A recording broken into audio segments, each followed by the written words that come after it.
Ayan guys, tuturuan ko kayo kung paano mag-install ng pool heater. So may option 1 and option 2 na po pwede natin gawin sa pag-install ng pool heater.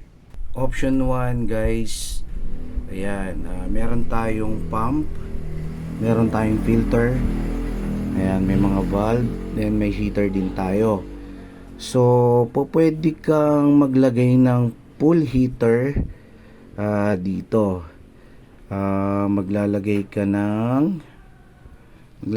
ng valve dyan, then magtiti, yan, tapos valve uli, tapos T, valve uli. Ito, ang purpose nito, ito yung in dito sa may heater. Tapos ito naman yung pinaka out ng heater. Yan. So ang purpose nito guys, dito sa mga bulb na to, meron isa dito heater line. Yan. So hindi mo na kailangan muna dito ng another pump para maka-install ka ng heater, no? So yan lang yan. So pag-operate nito, bubuksan mo lang yung valve nitong in, tapos bubuksan mo rin tong out para sa heater. Ito naman, isasarado natin yung bypass na yan. Isasarado natin yung valve na yan para pagkahigop ng pump natin, diretso sa filter, diretso siya sa heater. So i-out naman pag iinitin na ni heater, ilalabas naman niya dito sa heater line. So kailangan sarado tong return, sarado tong pulse, sarado tong fountain. Ayan. So ang heater lang ang bukas. So sa ganitong sistema, sinicirculate niya lang yung tubig ng swimming pool. Yan. So yan yung option 1 para mag-install ng heater.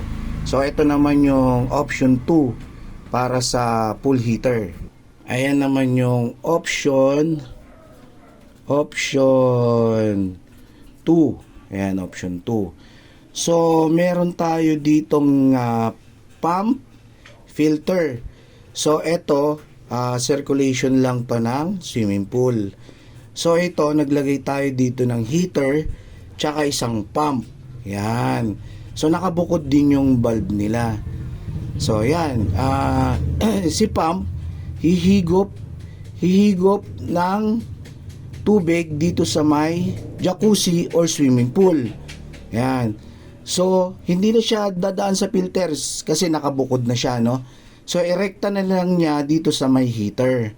Yan, papunta yan sa heater. Yan. Tapos si heater naman, pagka medyo nahiinit niya na, ididiretso niya na ngayon dito sa swimming pool. So nakabukod yung linya nilang dalawa. So sila lang yung nagsisirculate nun para initin yung tubig.